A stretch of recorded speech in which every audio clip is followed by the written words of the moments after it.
how are you guys going to say Phase 4 and beyond are really, they're the ones really honing in on diversity? Fam, diversity has been in Marvel since day one, you dumb.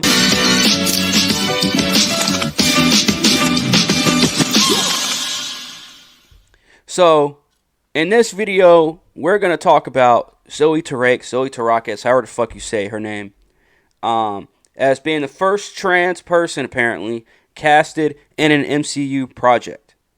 Now, she's going to be in Ironheart that comes out later this year. Which, by the way, that's a whole nother rabbit hole. I've talked about that character at length on this channel, and y'all already know how I feel about the character Ironheart. So you already know how I feel about that show.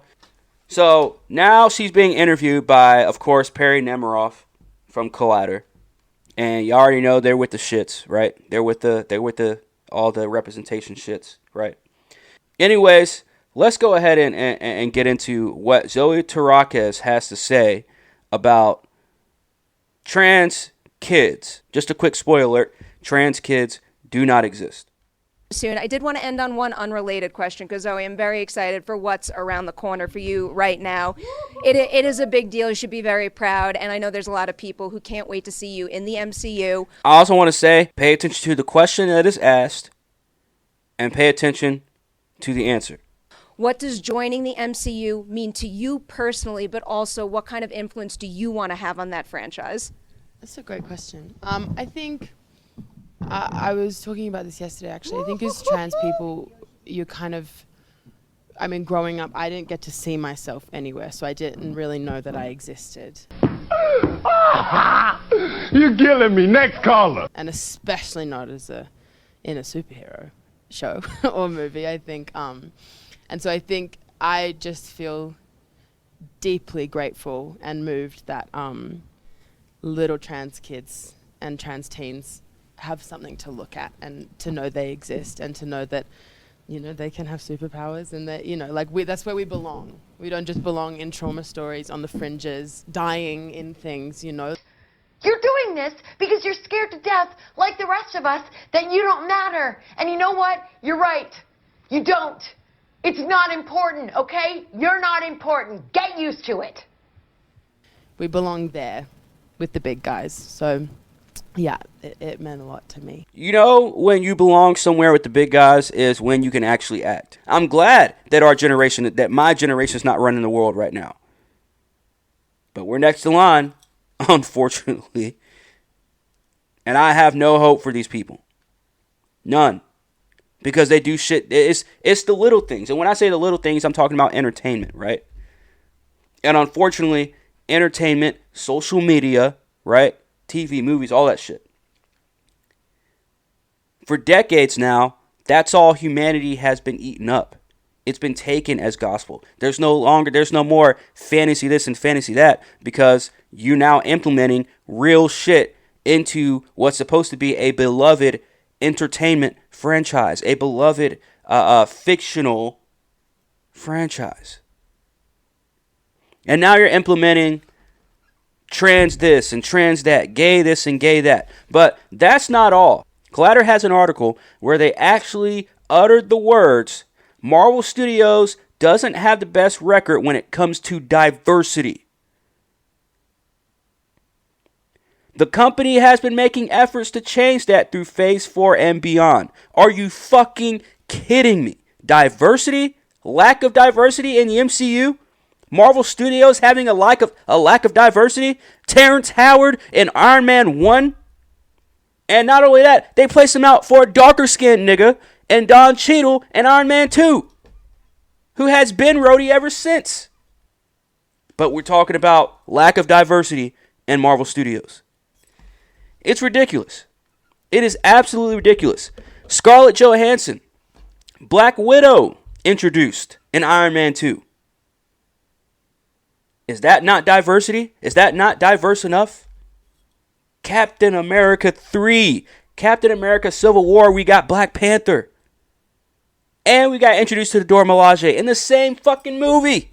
And then 2 years later, we got the Black Panther movie. Like, How are you guys going to say Phase 4 and beyond are really, they're the ones really honing in on diversity? Fam, diversity has been in Marvel since day one, you dumb fucks. I bet you don't know 2 plus 2. It's 4, it's 4. Now go and shut the door, cause nobody wants to see your face no more. I don't know if you guys know this, but every fucking MCU project that has happened within the past, ever since Endgame, they've always uttered representation, representation, representation. Loki, we had what was it? A non-fluid, gender fluid, whatever the fuck representation. Apparently Loki's he doesn't have a gender, and apparently he's bi or some shit. I mean, it's getting ridiculous at this point. So now, let's go to this article where Zoe Tarakis, who identifies as non-binary and trans-masculine and uses they/them pronouns, spoke to Collider about the series that is expected to debut on Disney. I'm not good, and y'all know I'm not good at the whole pronoun bullshit and gender this and non-gender that and all this other stuff. I'm not good at all that stuff. I just found out what non-binary. I just started hearing the term non-binary like 2 years ago. But correct me if I'm wrong.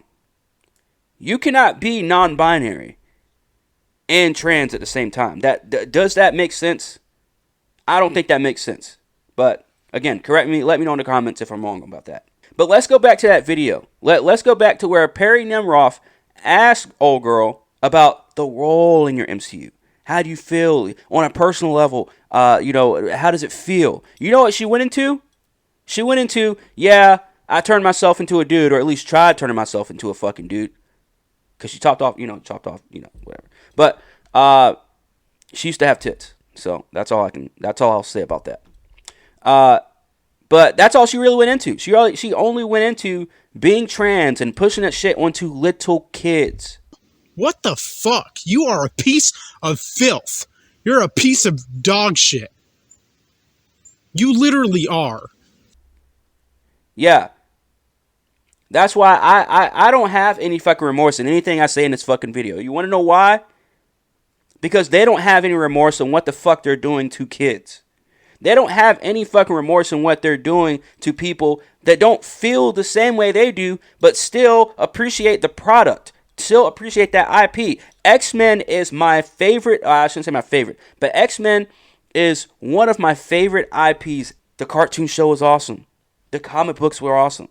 Some of the little video games, the little Wolverine, video games back in the day, awesome, or at least fun. I wouldn't say they weren't the greatest video games, but they were fun. But the fact that you're gonna go as far as doing this shit, the race swapping, the gender bending, now talking about sexualities. I don't care where you put your dick at night. I don't care what you want in your pussy at night. You know what I do care about? Can you act? Is this character, do I care about the character that they're putting on screen? No, because she didn't mention anything about the character that she's playing in Ironheart.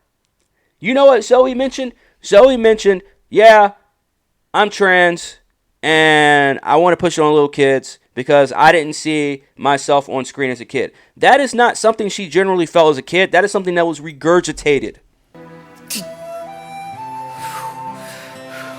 He dressed up like a girl. I thought it was funny at first. No, I surely don't. And what was the age? High school, maybe? It was during high school. Uh-huh. And your reaction at the time? I thought it was Halloween. Regurgitated. By the way, didn't she change her gender while still being on the Wentworth show? That Aussie show? Basically did the same thing Ellen Page did, which was change your gender while still being a character in Umbrella Academy. You, as an actor, came out as trans, and then your character also came out as trans. Were these conversations that you got to have with the writers about the journey that your character took, having lived that experience yourself? Yeah, it was, and really with Steve Blackman, the showrunner of Umbrella, who's just incredible. Weighing in at 245 pounds, he is the hardcore champion, the lethal weapon, Steve Blackman. So when we first talked about it, he seemed really excited about incorporating it into the show, and in Gerard Way, being the fucking simp that he is, the beta male that he is, he's a talented beta male, but he's still a beta male, was like, well, yeah, we'll just change the gender of the character as well. This character's never been a real gender. That's what they do, man. That's what they do. Because if they don't conform to that shit, they're going to be the ones booted out. They're going to get the angry mob against them. But now this is more than about an angry mob. This is about somebody like Zoe Tarakis talking about children. When Zoe Tarakis is barely, she's not a child anymore, but she's young. She's like, what, 20 years old or some shit like that? Marvel would not be casting a trans person if they were not trying to push an agenda. Not even remotely. She's not talking about joining the MCU. She's not talking about the previous MCU project. She's not even acting like she's a fan, like a lot of these actors, like most of these actors do. I read the comics when I was a kid and blah, blah. Yeah, I love this character, that character. But then when a director comes to you and says, hey, we're completely neutering Thor, and hope you're okay with this, and you're saying, yeah, sign me up for 2 more movies, motherfucker. But Zoe didn't even do that. She went as far as saying, yeah, this whole Marvel MCU thing, I'm not even going to talk about that. I just want to talk about changing my gender and being able to change little kids' genders and changing young teens' genders. I am here to push the narrative. I have been hired to push the narrative, and I am only going to push the narrative. I'm not going to talk about my acting abilities. I'm not even going to talk about other actors and actresses' abilities that are involved in the MCU. I'm only going to push the narrative. End quote. It's awesome because these stories are important, and it's important, and I know from working with trans kids and everything, how much they depend on, seeing themselves reflected in the media and everything. And also because the kind of work that I like to do, I like to play really bad, scary, creepy people. That's what turns me on as an actor. I like that too. We all probably want to do that. Yeah. To be honest. So you were not a little girl watching the Spider-Man show, which again, I believe she was born. I think she was born in like 2000. So she's what, 23? Still young. Somewhat young enough to still be able to watch Saturday morning cartoons.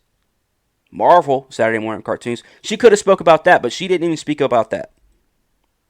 That's how you know Marvel did not hire her for their acting abilities. They hired Zoe Tarakis to push the narrative. And if there's 2 things that I want you guys to walk away with, is this. Ironheart is going to be a terrible show and will probably be worse than She-Hulk. And not only that, the Air Force did not shoot down that Chinese balloon yesterday. It was Jennifer Lawrence. Make sure you guys hit that like, hit that subscribe. Let me know in the comments, am I overreacting? It's your boy Corn. It's Half-Ass Pod, and I am OUT. So just went along with it. Actually pinched him on his behind and said he made a good-looking girl, but I was only joking. He's not a good-looking girl. He's a very beautiful man. He didn't say that.